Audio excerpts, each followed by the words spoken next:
Hello guys, welcome back again to my channel Religiously Fit. Guys, we'll be doing chapter number 11. I was about to say 12. Chapter number 11, which is cardiorespiratory training, programming and progression. Earlier we did chapter number 10. I'm all confused with the names. Chapter number 10, which was all about the programming and progression for resistance training, and now we are going to cover cardiorespiratory training. So guys, okay, so this is again, I would like to tell you two important things. First is this is fifth edition book, personal trainer, certified personal trainer book manual. And second thing is these are all my handmade notes. So if in case you are doing a preparation for ACE exams and you need my notes for referring or something like that, you feel free to contact me on Instagram. I live there with the name Religiously Fit. And guys, while I was preparing for my exam earlier this year, I referred to tons of videos on YouTube, and I don't know how many websites did I refer to, but I consolidated everything, and these are my handmade notes. There's so much of information in these notes. I will be privileged to share these with you if in case you need them and you are preparing for the exam. Okay, so let's get started. First topic is physiological adaptation to short and long-term cardio. Like, what will be the physiological adaptation, the changes in your body when you do a long term and short term cardio? Okay, so first is muscular system. Increase in the size of mitochondria. You might have heard in your childhood, bachpan, that those are the powerhouse of your body. Okay, they store the ATP, adenosine triphosphate. Okay, energy is stored in ATP form over there. So the size of mitochondria will increase, the capillaries and around the recruited muscle fiber, the new muscles you are building, more capillaries around those muscles, slow twitch fibers for low intensity cardio and fast twitch fibers for high intensity cardio. Okay, so there are two types of muscle, remember I covered these types of muscle, type 1, type 2, slow twitch, fast twitch, 2A, 2B. I think you might be remembering, might not. Okay, so next advantage is cardiovascular system, that is higher cardiac output. Your heart is able to beat much more efficiently and effectively. Second is larger stroke volume. It is able to push more blood into your veins and capillaries. Third is hypertrophy of your heart. So that means, in layman's languages, a strong heart. So there are millions of advantages of cardio, but I am not going to into my way. I am going the ACE way, whatever they have mentioned. So third advantage is respiratory system, increased ventilation of alveoli, the things which exchange air with your body at the ends of your lungs. You don't need to know all that things, but increase ventilation, like increase the ventilation power of your lungs. Second is increased tidal volume. Third is inspiration. What is inspiration? Inspiration and expiration. Inspiration is pulling the rib cage upward, like I'm breathing in, rib cage upward. Okay, and expiration is rib cage is going downward. So these are all this respiratory system advantages of doing cardio. The fourth thing is time required to increase aerobic capacity, that is VO2 max plateau within 6 months, and ventilatory threshold can grow for years. That means your aerobic capacity, right now you're running, for example, you have been training for maybe like 6 months. So okay, and now you went with your family or friends to trek a hill. Okay, and now when you see that your friends are they're craving for oxygen, they are breathing heavily, they are getting tired very soon, but you'll see that significant phenomenal change in you and them, that because you have been training cardiorespiratory training for last 6 months, so your aerobic capacity has increased as compared to other people, and most specifically as compared to your own self. So your lungs are now can pull more air, they can push more oxygen to your body organs, your heart is more healthy, it has more stroke volume. Okay, so that was the meaning of this VO2 max and ventilatory threshold in simple language. Now fifth and the last advantage is physiological adaptation to steady state and interval based exercise. First is takes about 3 to 4 minutes to reach steady state. When you're doing a cardio, it takes 3 to 4 minutes to reach a steady state, for your heart to reach a steady state. If it doesn't reaches the steady state, it's going to technically, in theory, it's going to burst. Okay, so the heart has to reach some steady state if you are working out continuously for 45 minutes or something like that. Rate of oxygen uptake.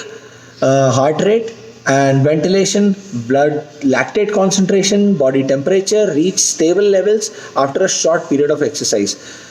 Okay, like someone who is not conditioned, who has not been training for a while. Okay, so their oxygen uptake, the ventilation, the blood lactate concentration, the blood temperature, they will reach stable levels after a long time. Okay, because their body will try to cope up with that external pressure on their body organs and everything, whole system.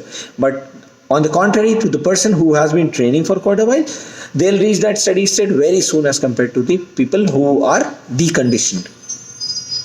Third advantage is interval training yields similar or even greater results. Increased tolerance for buildup of lactate. Lactate is something when there are stages when you work out, when you do your cardio, there are stages your body goes through. Okay, first your fats are used, then your something is used. Okay, then something is used. So and while your body is consuming those fats or carbs for generating energy, it is somewhere it is pushing something into the system which can be called as byproduct. Okay, so lactate is a kind of byproduct when body is generating energy, and when that lactate crosses, when the amount of lactate crosses a certain level which is called threshold. Okay, then it creates there's an altogether different story, but I'll talk in detail about the lactate threshold. What is that? When I'll create a separate video for VO ventilatory threshold. So you just understand that it increases the toleration, it increases the tolerance for buildup of lactate. Okay, now coming to the next topic, components of cardiorespiratory workout. First is warm up, which will be 5 to 10 minutes. Then harder conditioning exercise phase for or older exercises need to be more extensive. Okay, older people, obviously, if they're going for cardio workout, they need body to be more warmed up as compared to other people, young people. And then after warm up comes the conditioning phase, which is also called cardiovascular drift. Gradual increase in heart rate response during steady state bout of exercise. So conditioning is there are 3 stages. First is warm up, then conditioning, then cool down. Conditioning is the middle one, in which you will be training the client. So it's a gradual increase in the heart rate response, which is also called cardiovascular drift. Okay. Now coming to general guideline for health, fitness and weight loss. First is frequency. We'll be talking about healthy adults. So frequency of training healthy adults is moderate is at least 5 days per week, vigorous is at least 3 days per week, and combination of both is 3 to 5 days per week. Okay. And when we talk about intensity, how that intensity is going to be for that workout. So there can be 2 modes. One is moderate, one is vigorous. Again, we are talking about healthy individuals. Moderate is 40 to 60% of VO2 reserve or heart rate reserve. For this I have to make a separate video for that ventilatory threshold and heart rate reserves. And the other intensity is vigorous intensity or vigorous workout, in which you will be at least 60% of VO2 reserve or heart rate reserve. Okay, so now what will be the duration? There will be total 3 zones in which you will be training your client. First is zone 1, zone 2, and then zone 3. Zone 1 is ventilatory threshold 1, zone 2 is ventilatory threshold 2, and zone 3 is ventilatory threshold 3. Guys, I make a commitment right now that after just finishing this video, this chapter, I'll be directly creating a video for ventilatory threshold. I know this topic is coming again and again. I have a proper notes in my copy, so I'll make a video on that, and just bear with me till then. Okay. So then you'll be able to understand what are these zones, zone 1, zone 2, zone 3 in cardiorespiratory training with respect to ventilatory threshold. See, the rate, everything is all about oxygen. Okay, the oxygen you are taking in, because the amount of oxygen, the volume of oxygen you are taking in, it is helping you to burn out calories and creating energy to help you sustain that workout. So obviously when you will be going through different stages in a workout, like from warm up, then conditioning, so the gradual workout will gradually increase, and it will kind of take a toll on your body with time. Okay, and then your rate of breathing will change. Earlier you will be breathing like this, like right now I am easily breathing and easily talking at the same time. After after I do a treadmill for maybe 10 minutes, then maybe I need to take a couple of breaths in between while talking. I can't talk this fluent. And then maybe after half an hour or maybe after 20 minutes a rigorous run on treadmill, maybe I'm like I'm not able to utter maybe a couple of words. Okay, so depending on that, we have divided the cardiorespiratory workout into 3 zones. Zone 1 is ventilatory threshold 1, zone 2 is VT2, and zone 3 is VT3. Okay, you will get to understand more when I'll talk more about VT, ventilatory threshold. Now the next topic is exercise progression. Okay, exercise progression. There are 2 methods in progressing. How to progress in cardiorespiratory training? First is fartlek training. Okay, I know this sounds a little funny. Fartlek, the spelling is FART, fart, and LEK training. I think you are not going to forget this name. So fartlek training is sequence of different intensity that stress both aerobic and anaerobic system. So sequence of different intensity, we'll be using different intensity within the same workout. Like today you are training a client for maybe 45 minutes. So we'll be training the intensity, changing the intensity during that 45 minutes. So that is called fartlek training. Okay. That stresses both the aerobic and anaerobic systems. So aerobic is in the presence of oxygen and anaerobic is in the absence of oxygen. When the exercise becomes very vigorous and the rate at which you are taking oxygen is less and the rate at which you are releasing carbon dioxide is more. So you behave like this and you crave for oxygen. And that kind of training is called anaerobic training in the absence of oxygen. So second method is the progression. First was fartlek training. Second is Carnot method. Carnot method for finding heart rate training percentage. So target heart rate. If you want to understand what will be the target heart rate of a client when they will be trained, so you will be multiplying heart rate reserve into the intensity of exercise in percentage into the intensity plus the resting heart rate. Or formula can be like this: the maximum heart rate, like the maximum heart rate. For example, we have some bike which measures. Again, this is going to be covered in ventilator threshold. I'm sorry for guys, but right now I just explain the formula briefly. So maximal heart rate is the maximum amount of heartbeat that your heart can sustain minus the resting heart rate, like at the time I'm sleeping, something like that, the heart rate at the time of sleep. So we'll subtract sleeping heart rate, that is the resting heart rate, from the maximum heart rate when your body is pushing really hard to get that exercise going. So difference of that heart rate is called heart rate reserve. Okay, heart rate reserve, HRR. Okay, now just one more page. Okay, so next topic is modes and types of cardio exercises. There will be a different types of cardio exercises. Mainly there are 9 types of exercises. I think I have made rigorous notes. First is equipment based, then cardiovascular exercise, then group exercise, then circuit training, then outdoor exercise in the heat, in the cold or higher altitudes, then seasonal exercise, water based exercise, mind body exercise, lifestyle exercise. Okay. Among all these 9 exercises, the most important with respect to exam is the outdoor exercise in the heat. What can happen if you are training your client in the heat? To you, and most specifically to your client, peripheral vasodilation. What is peripheral vasodilation? Blood brought to the surface of skin to reduce internal heat load. Because you are training your client, obviously the body will warm up, it will be hot, and on top of that the environment is also hot. So what will happen is body will try to stabilize the temperature of the body so that you don't get into a heat stroke kind of condition. So maximum amount of blood will be flown towards the skin so that the perspiration can happen and your body can cool down naturally and you can be in a stable state. So at that time vasodilation happens. What is vasodilation? Your vessels, the vessels on your skin, that carry your blood, they dilate in size so that more amount of blood can be pumped into those vessels. And peripheral, why? Peripheral means hands and legs. Okay. So blood brought to the skin, surface of the skin to reduce internal heat load. So when we train the client in the heat, so peripheral vasodilation can happen. Normally it happens. heat exhaustion and heat stroke. These things can happen when you are training them in cold. Then hypothermia, frostbite, and we are talking about cold means real cold, okay? Because frostbite and hypothermia doesn't happen like in just maybe 10 degrees or something like that. But sometimes they may, but normally in a very sub-zero temperature kind of thing.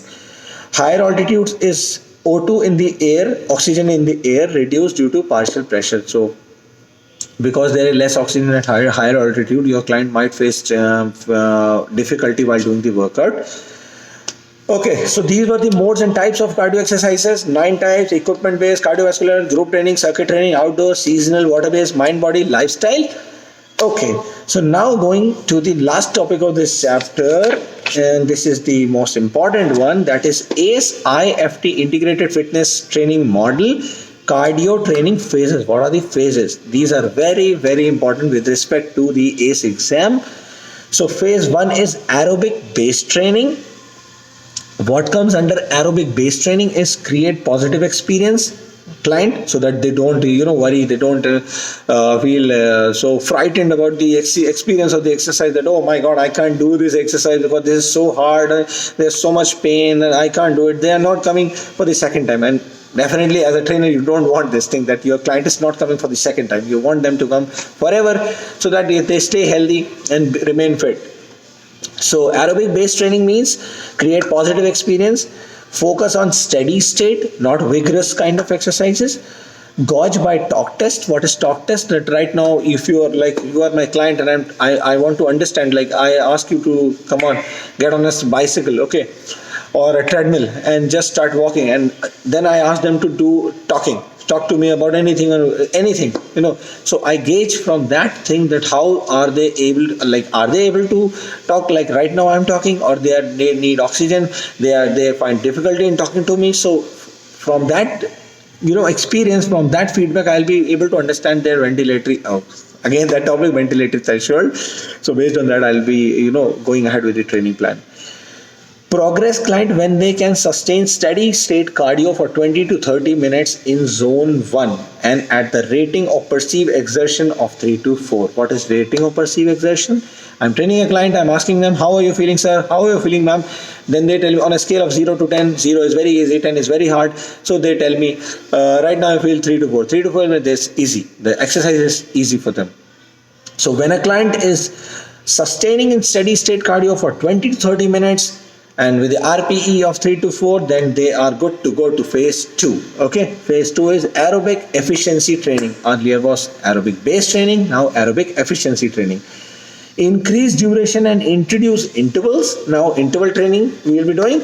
Increase workload at VT1 and introduce low VT2. Low VT2 means rating of perceived exertion of 5. Okay, now that they are struggling to maintain their breath while talking and while exercising, okay, so that is going to be kind of layman language, will be called as ventilatory threshold, that it becomes uncomfortable for them to talk while exercising. So we'll be increasing the ventilatory threshold, we'll be increasing the workload at VT1 and introduce slowly the low VT2. Now phase 3 is anaerobic endurance training. Now aerobic base, aerobic efficiency, and now comes anaerobic endurance training. This is going to be harder for those with endurance or performance goal, mostly athletes and pro level people. Use VT2 threshold test to determine the heart rate at VT2. Increase focus. Okay, now the mind games come. The body is going to say that I'm not able to push it more harder. So the mind has to control the body. It has to say that no, you have to push it hard, because they have some specific goals. They are pro level athletes or performance people. Okay, so they have some goals. So there comes the hard stage. This is the hardest stage. No, not the hardest, hardest coming. Phase 4 is anaerobic power training. This means increase anaerobic power, improve the phosphogen energy pathways, because when they are into this state, then body is taking the energy from phosphate, the storage of phosphate in body. Okay. Buffer large accumulation of blood. Mostly client generally won't work out in this phase. Again, this is for pro level athletes who have special goals like Olympians or some national or international level athletes. So they train in this stage. This is the hardest stage. Okay. And now comes the last smallest topic, which says special consideration when you are training youth, or when you are training a older client, or when you are training people with bone or joints or some specific problems or disease, or they are on certain medication like heart medication. Okay, diluters, something like that. So you need to have some special consideration while designing their workout plan, because they are, you have to avoid so many workout, so many exercises. You have to be very precautious while training these special population. Okay, so guys, that comes to, we come to an end for this chapter. I hope this video was helpful and useful.